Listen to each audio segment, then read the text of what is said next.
सुप्रभात, नमस्कार। आज हम देखेंगे संस्कृत व्याकरण प्रश्न निर्माण। जैसा कि मैंने आपको ये पेज जब मैंने आपको सेंड किए थे उस तरह मैंने आपको बताया था कि इसके बारे में हम वीडियो के थ्रू जानेंगे कि इसमें क्या क्या प्रॉब्लम फेस करने पड़ते हैं। मैंने बहुत सारे बच्चों को देखा है कि जब वो बैक एक्सरसाइज जब वो करते हैं उस समय उन्हें ये नहीं पता चलता है कि हमें किम का प्रयोग कहाँ करना है, कम का प्रयोग कहाँ करना है, कस्मिक का प्रयोग कहाँ करना है। तो बहुत सारे बच्चों का ये प्रॉब्लम था कि हम इसको कैसे फॉर्म करते हैं। हिंदी में तो उनको पता चलता है, इंग्लिश में पता चलता है, लेकिन संस्कृत में उनको नहीं पता चलता है। तो आज हम लेकर आए हैं आप सभी के लिए प्रश्न निर्माण संस्कृत में कैसे हम इसे फॉर्म करते हैं। आइए देखते हैं व्याकरण प्रश्न निर्माण आपका टॉपिक है। इसमें सबसे पहले मैंने किम का प्रयोग किया है। किम आपके संस्कृत के कॉमन वर्ड होते हैं, कहीं पे भी हम किम का ज्यादा से ज्यादा प्रयोग करते हैं। तो किम संस्कृत में उसे हम हिंदी में कौन या क्या के नाम से जानते हैं, दोनों का प्रयोग यहाँ पे होता है।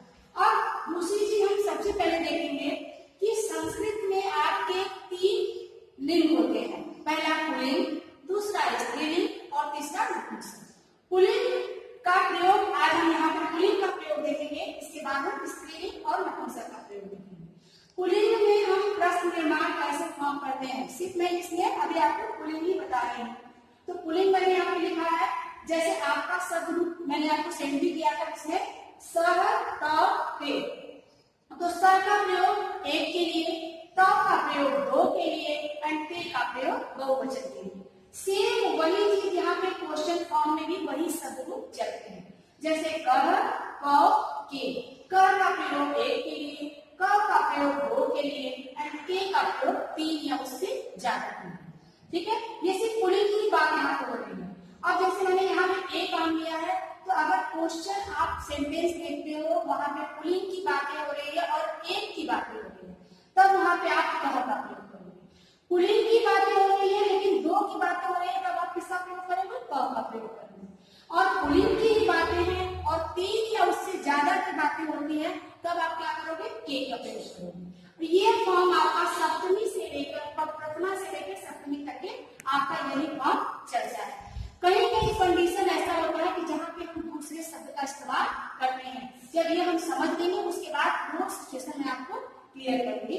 और यहाँ पे जैसे मैंने लिया, यहाँ पे पठती, तो मतलब एक लड़का पढ़ता है। पठती एक लड़का पढ़ता है। क पढ़ता तो 2 लड़के पढ़ते हैं। क पढ़ता तो 2 लड़के पढ़ते हैं।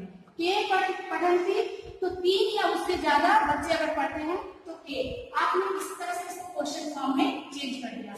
मैंने पूछा कि क पढ़ती, तो आप बोले यहाँ पे क पढ़ती 1 लड़का पढ़ रहा है, क पढ़ता तो 2 लड़का पढ़ रहा है, के पढ़ती तो 3 या उससे ज्यादा। अब मैंने यहाँ पे एग्जाम्पल लिया है, जैसे क पढ़ता, क पढ़ता, के पढ़ती। अब आप पूछोगे कि यहाँ पे ती क्यों आया है, यहाँ पे स क्यों आया है, यहाँ पे अंति क्यों आया है। मैंने ये चीज आपको 6th स्टैंडर्ड में बताया था।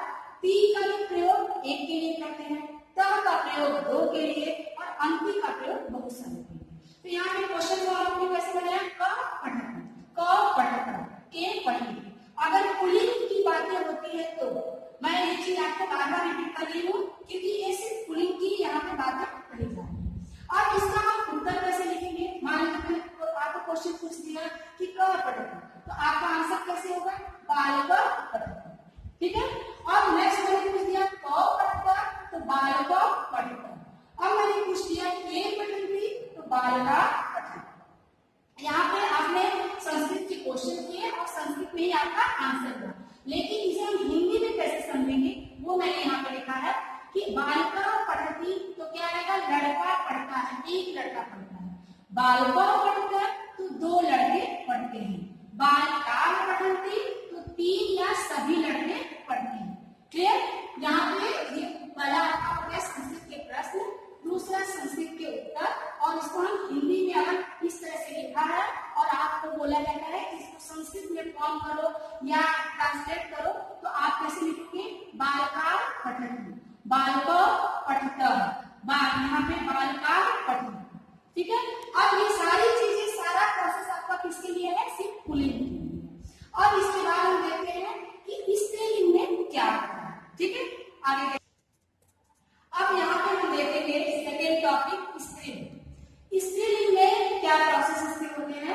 अब जैसे मैंने आपको इससे पहले बताया था क क के, अब सेम स्त्रीलिंग शब्द रूप कैसे चलते हैं, जैसे आपका स होते, उसी तरह स्त्रीलिंग में सा ते ता, सेम क्वेश्चन फॉर्म में भी वही शब्द रूप चलते हैं। अब मैंने सा ते ता इसमें हो गया, इसमें मैंने क्वेश्चन के लिए क्या लिया है, का के का, ठीक है, का के का प्रयोग एक के लिए, के का प्रयोग दो के लिए एंड का प्रयोग तीन के लिए। मैंने इससे पहले भी आपको बताया था, किसी भी वर्ड में अगर आधी मात्रा हो और दो डॉट हो तो वो हमें क्या बताता है कि ये बहुवचन है। तो इस सिंबल से हमें क्या समझना चाहिए कि हमें बहुवचन की तरफ संकेत करना है। अब मैंने यहाँ पे बनाया है आपका का, यहाँ पे कमल है तो एक डाला है, यहाँ पे के, यहाँ पे दो, यहाँ पे का, यहाँ पे तीन। मेरा का बहुत अच्छा नहीं है, सिर्फ इसको देख समझने के लिए मैंने बनाया है यहाँ पे। अब का चलत, क्वेश्चन को हम कैसे कर लीजिए, का चलत, यहाँ पे इसको किया, यहाँ पे के चलत, ओके, यहाँ पे का चलत, यहाँ पे बहुवचन का प्रयोग हो गया। और यही प्रोसेस आपका स्त्रीलिंग में प्रथमा से लेकर सप्तमी तक चलेगा, लेकिन किसी कंडीशन में यहाँ पे भी फॉर्म चेंज हो जाते हैं, ज्यादा नहीं चेंज होते हैं लेकिन कहीं कहीं चेंज हो जाते हैं। वो चीज मैं आपको ये सारा करने के बाद में वो जहाँ पे भी चेंज होते हैं मैं आपको बताऊंगी।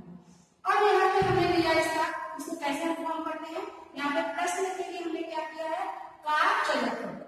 यहाँ पे स्त्रीलिंग में अगर सेंटेंस देखते हो आप तो का चलती, दो लड़कियां चलती है या दो लड़कियों की बात होती है तो के चलता है, तीन चलती है या उससे ज्यादा चलते हैं तो का चलता।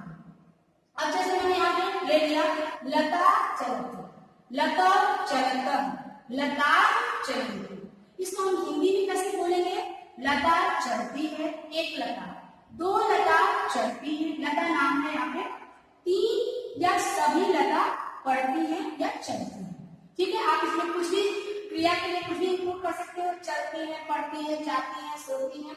यहाँ पे चलत की जगह पे गच्छति हो सकता है, हसती हो सकता है, नमत हो सकता है, कोई भी क्रिया। यहाँ पे आपने जो शब्द लिया है का, यहाँ पे चलत की जगह पे गच्छति, पठती, नमती, चलती, कुर्वन्ती, हसती, कुछ भी वर्ड आप यहाँ पे इंक्लूड कर सकते हो। तो इस तरह से आप स्त्रीलिंग में फॉर्म करोगे, और मैंने जैसे आपको बताया है वो आपको क्या था, पुल्लिंग। और इसके बाद हम थर्ड टॉपिक देखते हैं, नपुंसक में उसका हम कैसे फॉर्म करते हैं। अब बेटा यहाँ पे हम थर्ड टॉपिक देखेंगे, नपुंसक। नपुंसक लिंग के शब्द रूप कैसे चलते हैं वो यहाँ पे देखेंगे, किम के कान। इसके पहले मैंने आपको बताया था स त के, उसके बाद स्त्रीलिंग में मैंने बताया सा के का, और यहाँ पे मैंने उसी तरह से यहाँ पे नपुंसक लिंग के क्वेश्चन फॉर्म के शब्द रूप लिए हैं। उसके रूप कैसे चलते हैं, किम के कान, ठीक है। अगर एक है, एक कोई भी चीज है, बॉल है, फल है, आम है, कुछ भी है तो किम, दो है तो के, एंड तीन है तो यहाँ पे कान का प्रयोग होता है। यही प्रोसेस आपका प्रथमा से लेकर सप्तमी तक के चलता है। अब यहाँ पे जैसे मैंने क्वेश्चन फॉर्म कर दिया कि एक बॉल है तो किम, दो बॉल है तो के, तीन है तो कान। क्वेश्चन फॉर्म कैसे करेंगे, किम पतती, किम पतती क्या गिरता है, के पतती क्या दो गिरते हैं, कानी पतती क्या सब गिरते हैं। और इसको हम कैसे सेंटेंस में फॉर्म करेंगे, लेकिन सबसे पहले हमें क्या चीजें समझना है कि सेंटेंस अगर पुल्लिंग है तो पुल्लिंग के फॉर्म में, स्त्रीलिंग है तो स्त्रीलिंग के फॉर्म में, नपुंसक है तो नपुंसक। नपुंसक का प्रयोग कहाँ करते हैं, जहाँ पे नॉन लिविंग की चीजें होती है। मैंने ऑलरेडी यहाँ पे बॉल या ऐसी चीजों को, फल ऐसी चीजों को लिया है जो आपके नपुंसक लिंग में आते हैं। अब हम क्वेश्चन कैसे फॉर्म करते हैं, कि पतते, के पतत, कानी पतंती, ये आपके संस्कृत के प्रश्न हैं। और इसको हम आंसर में कैसे कन्वर्ट करेंगे, फलम, फलम से आपका आकार नपुंसक लिंग हुआ तो फलम पतती, फल फले पतत, दो फल गिरते हैं, फलानी पतंती, यहाँ पे तीन या उससे ज्यादा फल गिरते हैं। अब इसे हम हिंदी में कैसे बोलेंगे, फल गिरता है, एक फल, अगर एक फल की बात होगी तो फल गिरता है, फलम पतती। अगर दो फल है तो यहाँ पे क्या करेंगे, फले पतत, तो दो फल गिरते हैं। एंड अगर तीन फल गिरता है या तीन या उससे ज्यादा असंख्य तो 3 या बहुत सारे फल बिकते हैं, उसके लिए फलानी पद्धति। तो यही आपका प्रोसेस है पुल्लिंग, स्त्रीलिंग, नपुंसक। इसके बाद कुछ कुछ कंडीशन है जो आपके तिमर्था और कश्मीर के ऐसे कुछ कुछ वर्ड्स आते हैं जो मैं नेक्स्ट वीडियो में आपको उसको मैं एक्सप्लेन करूंगी। प्लीज इसको ध्यान से देखना और ये सारी चीजें आपको नोटबुक पे लिखना है और फिर मुझे